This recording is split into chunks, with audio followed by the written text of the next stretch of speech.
Hi guys, welcome to our second class of Viewpoints, Enlightened Perception for a Peaceful Future.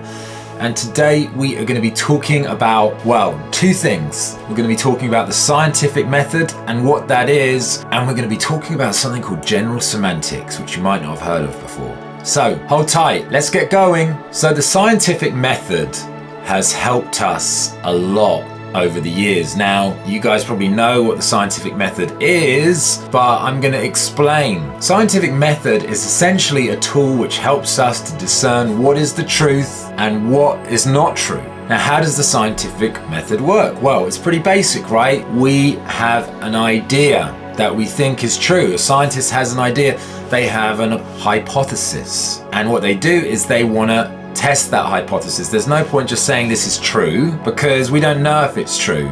Why is it true? Because you said it? Is it true because you saw it? We can't replicate that. The way the scientific method works is that we have an idea and then we test it. We create a test, and if we can prove it through evidence, if we can find evidence to support our idea, our hypothesis, then boom, and we can replicate that test, then that proves that it's true for now. And at the flip side, if the evidence doesn't support it, then it's kind of thrown out. Let's say it's not true, but let's say the evidence doesn't support it at this time. So that's what we're saying. Now, you might find evidence to support something is true today, and science might tell you that it's true, but some things can happen in the future that can prove it false.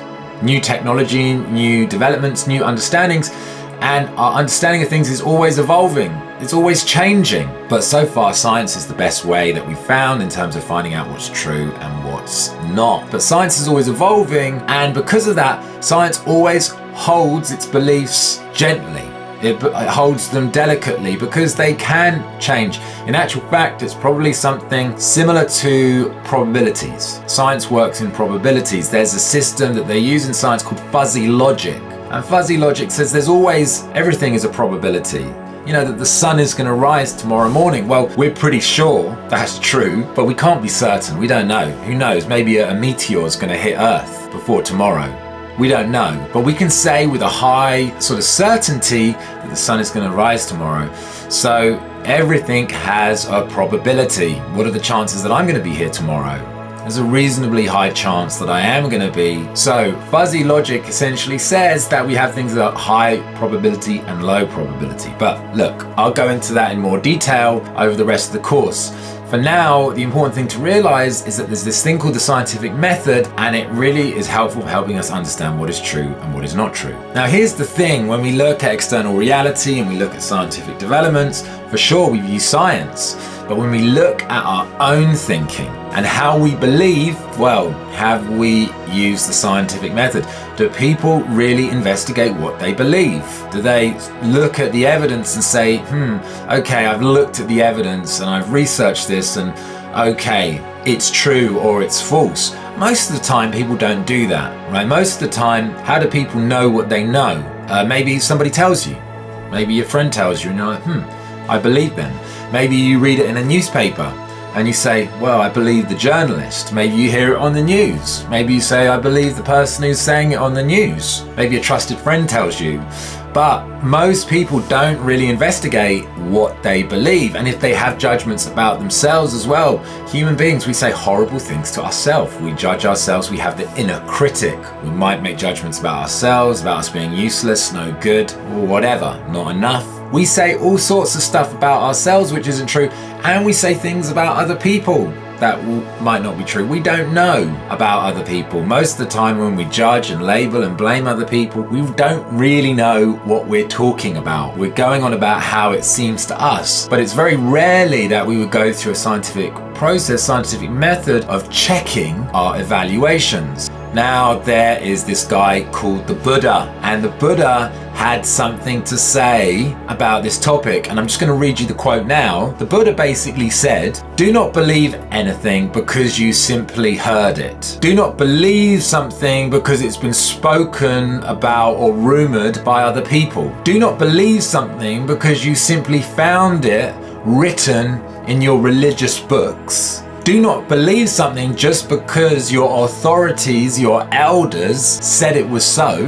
Do not believe in traditions because they've been handed to you over the years, but after observation and analysis. When you find that something agrees with reason and investigation, then you can believe it. And what he's basically saying, it is the scientific method. Don't just believe stuff, don't just read stuff, and don't just say anything about yourself without investing and understanding whether it's true or not. Otherwise, how do we know? We could just be all chatting about nonsense. So this is a big problem for human beings. How do we know what we know? How do we know what's right and what's wrong? How do we go through that process? And I'm sure as you look through your life, you look at the problems that we face as a society, personally in our personal families and relationships, it's difficult to know everything. Even if just with your partner, if you're in a romantic relationship or you're married, it's difficult to know what's going on. You've got two people, two viewpoints, two different perspectives. Who's right? Who's not? It's difficult to work out the truth just between two people. Forget about governments and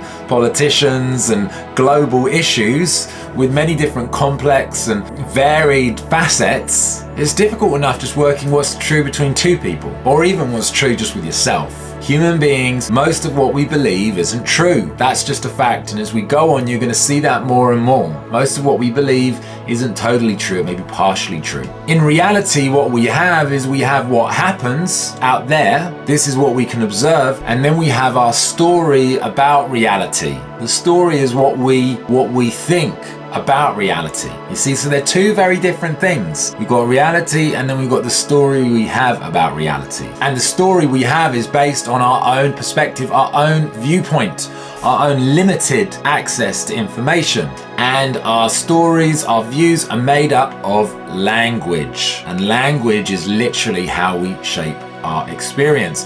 So this is kind of the conversation we're involved in, is that as human beings, we have opinions, we have perspectives, but it's difficult for us to know what is the truth. Now, one of the things we're going to be talking a lot about in this program is a guy called Alfred Korzybski. He was a Polish philosopher and engineer, and he created a system called general semantics. And he, after the Second World War, he was shocked at looking at how badly human beings treat each other. He was like, how on earth has this managed to happen? And he wanted to really investigate that and see what he could do to solve that problem. How can I change how people think and feel?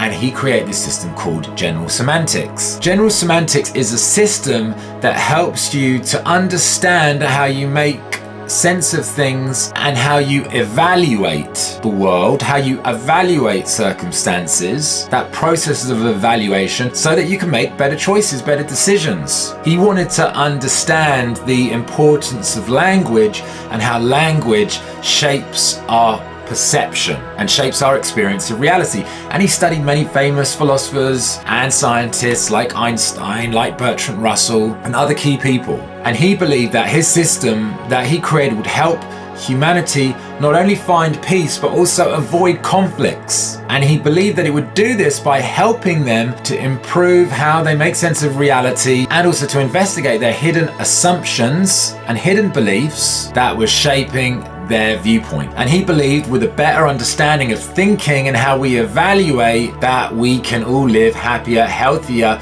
more peaceful lives. And that's what this course is about. It's about world peace.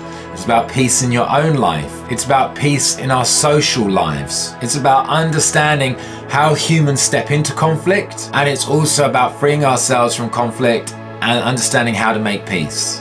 And it begins with you and me right now. So, Korzybski based general semantics on the scientific method. How can we investigate our assumptions, our opinions, our judgments using the scientific method, so we can see where we're going wrong, understand where we're stepping into conflict, understand where we are just believing nonsense and lies. And it's shocking to me that when we look at the leaders in our society, the great thinkers, the great politicians, the great journalists, and many of them just don't have a clue about any of this. So it's important that we, the people, you and I, bring it into our own personal lives and our own personal situations. At its heart, this program is about learning to investigate and question what you believe, so you can let go of all the stuff that isn't true, and that you can finesse and fine-tune what is true, and so you can become smarter at evaluating your circumstances, your life, and be a force for good in the world. So, just to recap today, we've just touched on what the scientific method is, how it works, and how Korzybski